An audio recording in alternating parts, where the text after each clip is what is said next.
Organs of the immune system. The lymphoid system consists of primary lymphoid organs and the secondary lymphoid organs. The primary lymphoid organs are bone marrow, thymus, bursa or Fabricius, and the secondary lymphoid organs are lymph nodes, spleen as well as the lymphatic system, which is network of vessels which collect fluid from tissues, and this fluid is somewhat similar to plasma. The only thing is the larger molecules, the larger protein globules are absent in this lymphatic fluid, that is, or the lymph that is present in the lymphatic system. It collects lymph or the fluid from tissues, and this is unidirectional, that it is transported from the tissues to heart. And the lymphatic system is often the first place where antigens are detected.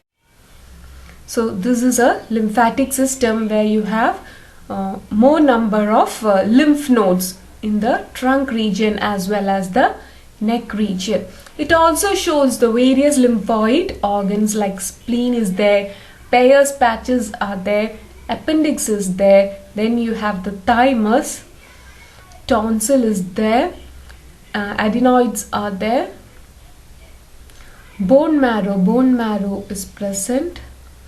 So these are the various lymphoid organs. And the lymphoid system, it consists of immune cells that continuously circulate between the blood and lymphoid organs. The lymphatic system consists of lymphatic organs and the circulating clear fluid called lymph. The lymphatic system was first described in the 17th century independently by Rudbeck and Bartholin. Two types of lymphoid organs, primary lymphoid organs and secondary lymphoid organs.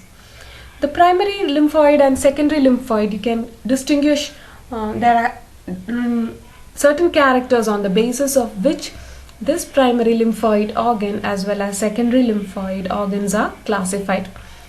The primary lymphoid organ, that is central lymphoid organs, whereas secondary lymphoid organs, they are peripheral lymphoid organs. And primary lymphoid organs are the sites where the BZs are generated, which includes bone marrow and thymus. And secondary lymphoid organs, those are the sites where adaptive immune responses are initiated. It includes spleen, lymph node and MALT.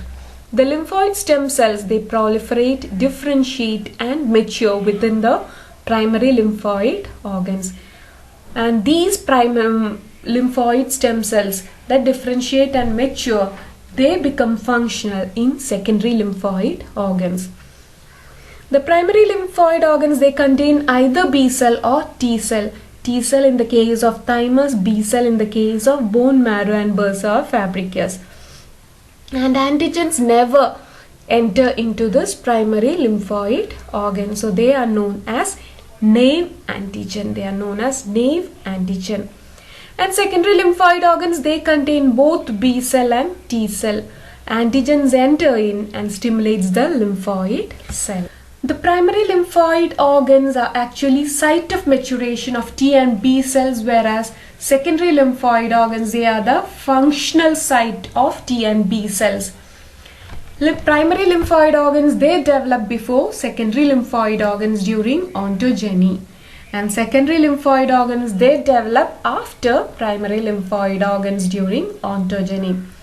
The differentiation of lymphocytes, T cells, B cells and natural killer cells takes place in primary lymphoid organs, whereas in secondary lymphoid organs, it is interaction of immune cells with each other and antigen processing that takes place.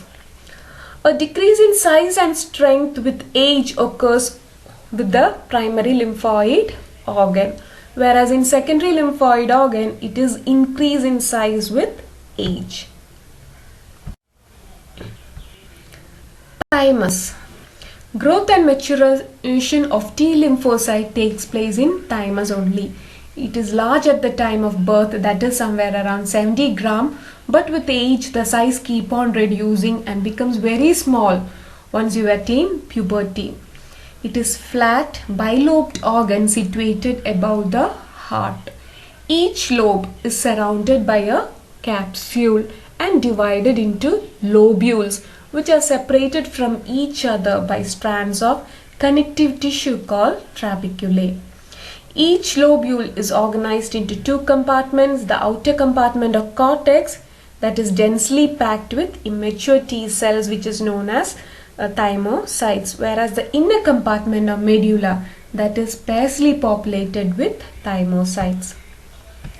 Both the cortex and medulla of the thymus are crisscrossed by a three-dimensional stroma cell network, which is composed of epithelial cells, dendritic cells and macrophages, which make up the framework of the organ and contribute to growth and maturation of thymocytes.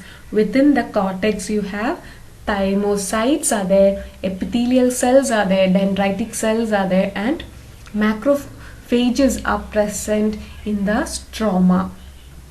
Some thymic epithelial cells in the outer cortex, which are called as nerve cells, they surround as many as 50 thymocytes and they help in maturation. They provide the nutrients that are required for these thymocytes, forming large multicellular complexes. Hazel corpuscles are a characteristic morphologic feature located within the medullary region of the thymus.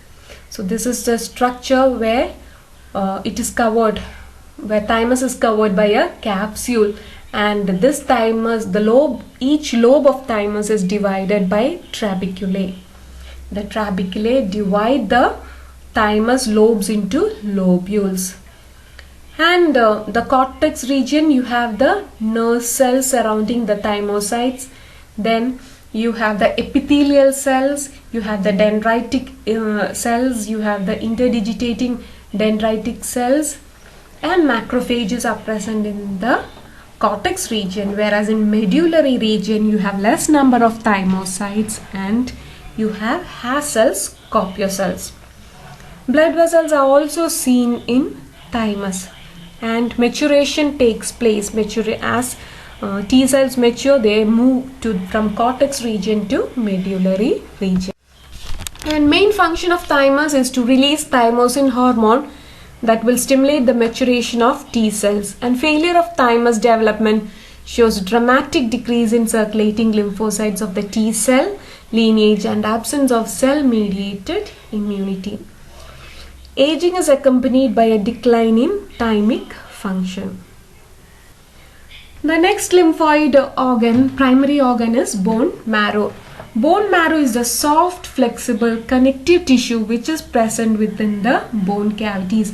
Our bone cavities have what is known as bone marrow, where differentiation of stem cells occur. In humans and mice, bone marrow is the site of B cell origin and development. And bone marrow forms around 4% of the total body weight. There are two types of or two categories of bone marrow tissue that occurs: the red marrow and yellow marrow. From birth to early adolescence, the majority of our bone marrow is red marrow, and as we age, we start to age, this red marrow is replaced by yellow marrow. And bone marrow can generate 200 billions of new blood cells every day. Red bone marrow, these are also known as myeloid tissue, whereas yellow bone marrow, they are also known as fatty tissue. And red bone marrow, they are hematopoietic formation of blood cell components in mature and produces RBC, WBC and platelets. They are hematopoietic, where red blood cells are formed. In addition to red blood cells, stem cells differentiate into WBC and platelets. Whereas yellow bone marrow, they are multipotent stromal or connective tissue cell of an organ in nature and produces fat, cartilage and bone. And with aging process, this fat gets accumulated more, and the bone marrow, the red bone marrow, changes to yellow bone marrow. And the red color of a red bone marrow is from the hemoglobin in the erythroid cells. The yellow bone marrow is due to the yellow color from the carotenoids in the fat droplets, which are high in number of fat cells. And red bone marrow, they have high vascular supply, whereas yellow bone marrow, they have poor vascular supply. Red bone marrow actually helps to remove old cells from circulation. Most of these hematopoietic cells or RBC, WBCs and platelets, their lifespan is very short. And once their lifespan is over, they have to be worn out or they have to be degenerated. And this process occurs within this, the removal takes place. Whatever is required for body, that is taken by the red bone marrow, and new addition of new cells occurs within the red bone marrow. Yellow bone marrow, when blood supply is extremely low, yellow marrow can be converted to red marrow in order to produce more blood cells. And functions of bone marrow is the site of B cell origin and development. A bone marrow transplant can save the lives of people battling leukemia, lymphoma and other blood cancers. Bone marrow generates RBCs, which carry oxygen to the tissues. And bone marrow generates platelets or thrombocytes, help prevent bleeding and aid in clotting of blood. Granulocytes, neutrophils, basophils and eosinophils and macrophages fight against microbial infections. They also remove dead cells and remodel tissue and bones. Next is lymph node. These lymph nodes, they are present at connected to the lymphatic system, and at points, mostly every point, you have the lymph node. The lymph node, it has three regions: the cortex, the paracortex as well as the medulla. So we will see detailed lymph nodes. Lymph nodes are a group of small bean-shaped organs, 2.6 centimeter in length, found mainly in the neck and trunk of the human body. They play vital roles in the filtration of antigens and debris from lymph, that is circulating colorless watery fluid, and in the generation of immune responses to pathogens. Lymph nodes are often removed from cancer patients as a filtration function catches tumor cells metastasized or spread to other sites in the body from primary tumors. And structure of lymph node, the capsule is made of collagen and has a subcapsular sinus. The lymph flows into the sinus carrying lymphocytes, antigen processing macrophages and dendritic cells to the node cortex, paracortex and medulla. Here antigen processing macrophages are present because within the lymph node, the T cell as well as the B cell, they encounter with the antigen. It's a functional aspect, antigen antibody reactions, all this takes place within the lymph node. The antigens are trapped, they are killed within this lymph node. And morphologically, lymph node can be divided into three roughly concentric regions: the cortex, the paracortex and medulla. The outermost layer, the cortex, contains lymphocytes, mostly B cells, macrophages and follicular dendritic cells arranged in the form of a primary follicle. And once it encounters with an antigen, this becomes a secondary follicle. It keeps on, it differentiates and it proliferates to form the secondary follicles, each containing a germinal center. So you have certain germinal center region where you have the primary follicles, and once the primary follicles encounter with an antigen, they start dividing to form the secondary follicles. So this is the structure of a lymph node.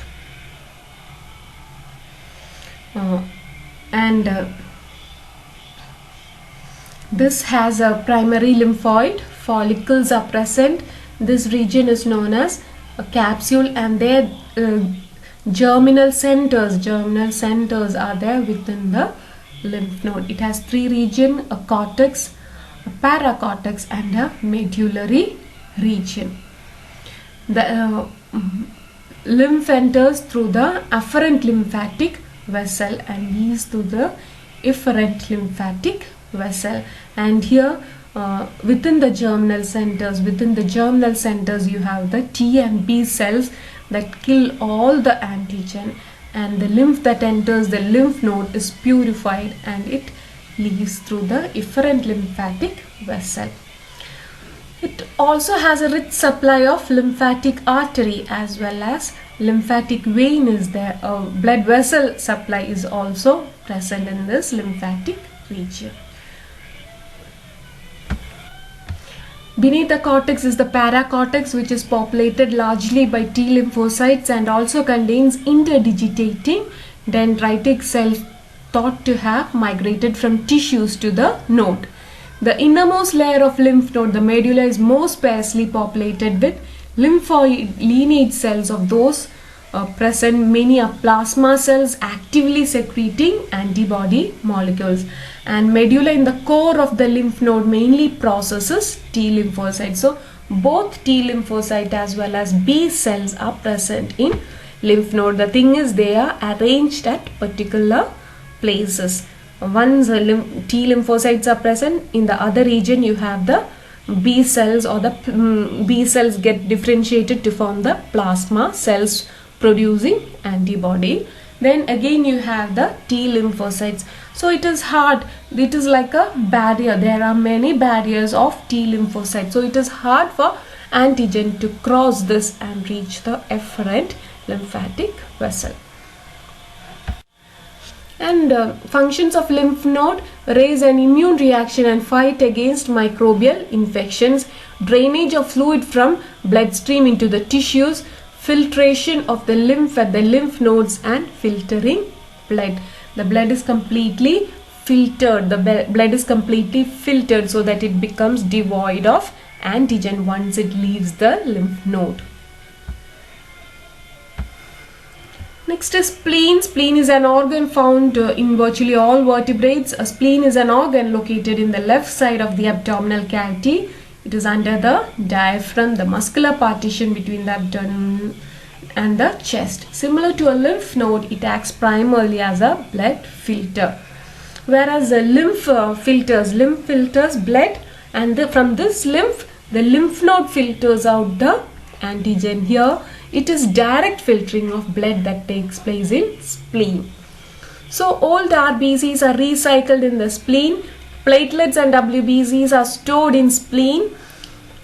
The spleen also helps to fight against certain kinds of bacteria that cause pneumonia and meningitis.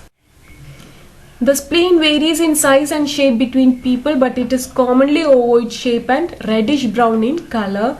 Spleen in healthy adult humans is approximately 7 cm to 14 cm in length, and it usually weighs between 150 gram and 200 gram. The spleen is surrounded by a capsule that extends a number of projections, trabeculae, into the interior to form compartmentalized structure. Everywhere you have a capsule, you have a trabeculae that divides it into lobules. The compartments are two types. It has a red pulp and a white pulp, which are separated by a diffuse marginal zone. So this is the structure. It has red pulp and it has a white pulp, and this is separated from each other. You have a periarteriolar lymphoid sheet that covers the artery. The artery is covered by the periarteriolar lymphoid sheet, which is known as PALS. Then you have the primary follicle, just like how you find in lymph node, and a marginal zone is there between the red pulp and white pulp. And within the germinal centers, whatever enters through the artery, that is trapped by this periarteriolar lymphoid sheet, which is a rich covering of these cells. The germinal centers are there. and they actually capture these antigens that enter through blood. You have a capsule which is the outer covering, trabecula is there, and you have vascular synoids. It is again rich in RBC in the red pulp region, whereas in the white pulp region it is mostly the WBC, and it is concerned with purification process of blood that enters through the artery, and the artery is covered by means of periarteriolar lymphoid sheet, which is known as PAL. The splenic red pulp, it consists of a network of sinusoids populated by macrophages and numerous RBCs and few lymphocytes. It is a site where old and defective red blood cells are destroyed and removed. The splenic white pulp, it surrounds the branches of the splenic artery and forms what is known as PALS, which is periarteriolar lymphoid sheet, because it is a lymphoid sheet of mainly formed of T lymphocytes that is surrounding the artery, hence known as periarteriolar lymphoid sheet or PALS. And primary lymphoid follicles, they are rich in B cells, and some of them contain germinal cells. The marginal zone located peripheral to the PALS is populated by lymphocytes and macrophages. In the marginal zone, antigen is trapped by interdigitating dendritic cells which carry it to the PALS.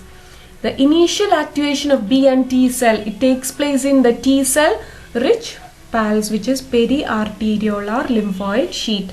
Like lymph node, the primary follicles enlarge into secondary follicles, each containing a germinal cell. MALT, the mucous membrane lining the digestive, respiratory and urogenital systems, have a combined surface area of about 400 square meter and are the major sites of entry for most pathogens. There you have a lymphoid tissue.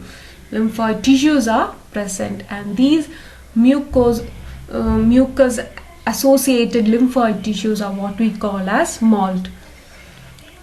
MALT can be further divided as GALT in the case if it is gut associated lymphoid tissue, or bronchus associated lymphoid tissue as BALT. The tonsils, appendix and Peyer's patches are representative of lymphoid tissue found in and around mucosal epithelia. These lymphoid tissue, they have both T cell as B cell, and whatever enters through the mucus, that has to be trapped, and this is actually done by these MALT. You need to learn GALT as well as BALT. Tonsils are collection of lymphoid tissue facing into the aerodigestive tract. The tonsils play a role in protecting the body against respiratory and gastrointestinal infections. Each tonsil consists of a network of crypts or pits that store cells used to fight infection. The tonsils contain both B and T cells that fight against infections. Tonsils also produce antibodies against polio, streptococcal pneumonia, influenza, and numerous infections. Tonsillitis occurs when bacterial or viral organism cause inflammation of the tonsillar tissue. This results in fever, difficulty swallowing, sore throat, ear pain, loss of voice and throat tenderness. So this is the region tonsil where you have this lymphoid. You can see the swollen uvula, so that causes the pain when bacterial infection occurs. When viral infection occurs, it is the tonsils. It is a tonsil that is getting swollen, which occurs also in bacterial infection. But only in bacterial infection, uvula gets swollen. It never gets swollen in viral infection. And this grey furry tongue is also an indication of bacterial infection. Appendix are blind-ended tube connected to the cecum. The cecum is a pouch-like structure of the colon located at the junction of the small and the large intestines. The human appendix averages 9 cm in length but can range from 2 to 20 cm. The diameter of the appendix is usually between 7 and 8 mm. Appendicitis is inflammation of appendix, functions of appendix, maintaining gut flora, important component of mucosal immune function and storehouse for good bacteria, rebooting the digestive system after diarrheal illness. Surgical removal of the appendix causes no observable health problems. So you have the appendix, which is again a lymphoid tissue. Peyer's patches are small masses of lymphatic tissue found throughout the ileum region of the small intestine. And Peyer's patches are roughly egg-shaped lymphatic tissue nodules that are similar to lymph nodes in structure, except that they are not surrounded by a connective tissue capsule. Important part of the immune system by monitoring intestinal bacterial populations and preventing growth of pathogenic bacteria in the intestines. Peyer's patches also play an important role in trapping antigens and pathogens and destroying them in the small intestinal region. So this is the structure. You have the primary follicles. This is the Peyer's patches. These are the Peyer's patches which lie within the small intestine. There you have the germinal centers and the T cell as well as B cells are present, and whatever comes enters in through this intestinal lumen, that is actually from the intestinal lumen, that is actually trapped by this Peyer's patch, which is again a lymphoid tissue.